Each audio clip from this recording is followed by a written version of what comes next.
Number 6. Living Gnome. In 2008, a creepy gnome was caught on film in Argentina.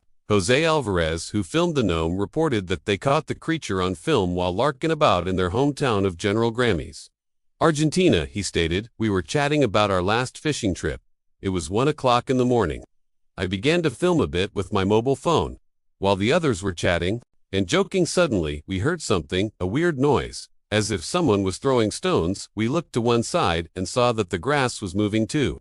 Begin with, we thought it was a dog, but when we saw this gnome-like figure begin to emerge, we were really afraid." Other locals have since come forward to say that they have spotted the gnome, and the town has been covered in a pall of fear ever since the first sighting. Number 5. The Devil's footprints. On the night of February 9, 1855, after a light snowfall, a series of hoof-like marks appeared in the snow. These footprints, measuring 1.5 to 2.5 inches wide and 8 inches apart, continued throughout the countryside for a total of over 100 miles, and although veering at various points for the greater part of their course, followed straight lines. Houses, rivers, haystacks, and other obstacles were traveled straight over it, and footprints appeared on the tops of snow-covered roofs and high walls which way in the footprints path, as well as leading up to and exiting various drainpipes of as small as a 4-inch diameter. There were also rumors about sightings of a devil-like figure in the Devon area during the scare. Many townspeople armed themselves and attempted to track down the beast responsible without success. Recently, on the night of March 12, 2009,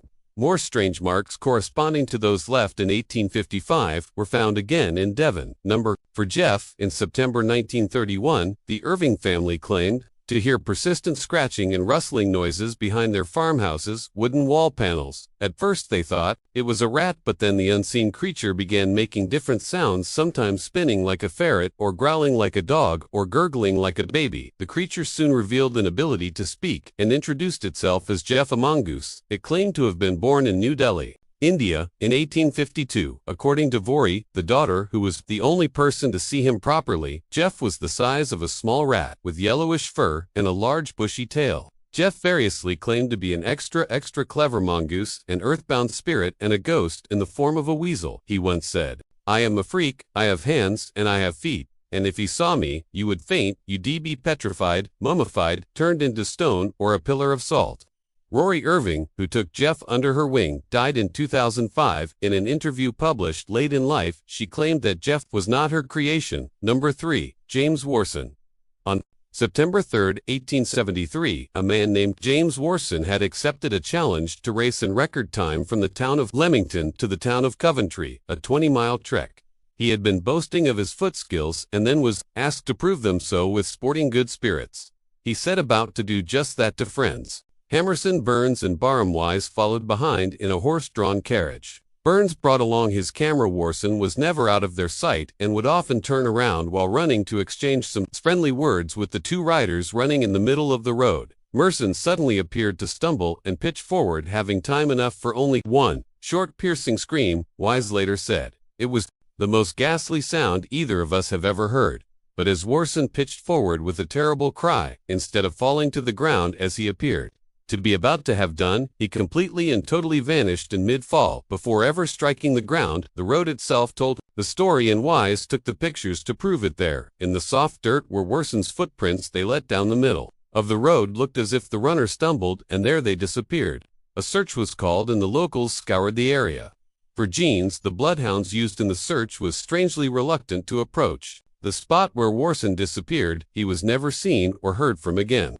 Number 2. August 7, 1973, will remain a day of mystery and possible tragedy. Several people, New Mexico, that day using CB radios heard the disturbing cries for help from a little boy. He said his name was Larry, and that he was trapped in a red and white pickup truck. He was with his father, who he thinks had a heart attack and was dead. He said that they had been on a rabbit hunting trip when his father collapsed on the steering wheel. Larry claimed that the truck had flipped over into a ravine and both doors were jammed shut, and he was unable to escape. The boy's signal faded in and out over the next few days, and was also heard in California, Wyoming, and Arizona. In a panic, Larry began to flip between channels, crying for help. Police began a search and rescue team. One helicopter pilot who was searching the Manzano Mountains in New Mexico for Larry says that he made contact with the little boy, calling for help, but he called himself David, not Larry, a family traveling from Missouri, was reported missing on August 11th, and they had a son named Larry, but they were eventually found on August 12th. An Army sergeant claimed to have spoken to the boy for 3 hours, but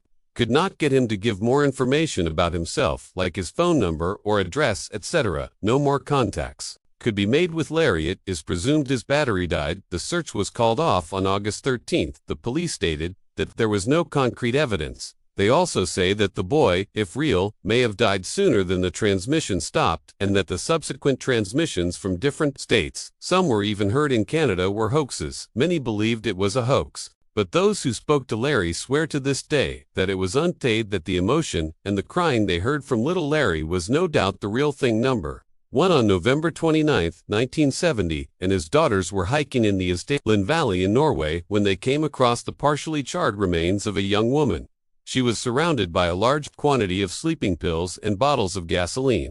The clothing she was wearing had the tags removed, and her fingerprints had been sanded off. A dental screening was done, and some of her dental work was done using techniques only found in Latin America. She was eventually traced back to 2 suitcases at the NSP train station in Bergen. Her luggage contained a prescription lotion with the doctor's name removed, and a few pieces of broken glass with partial fingerprints and 500 German marks, which is the equivalent of $350 under the lining of one of the suitcases. They discovered the woman had traveled by train across Europe under 9 different names. There were diaries found with her, things that contained cryptic notes that the police deciphered were codes listing the places that she had been. Witnesses say she wore wigs as she traveled and spoke several languages, such as French, German, English, and Dutch. He stayed at several hotels in Bergen. After checking into each, she would change rooms several times, always requiring a balcony, and would always order porridge with milk for room service.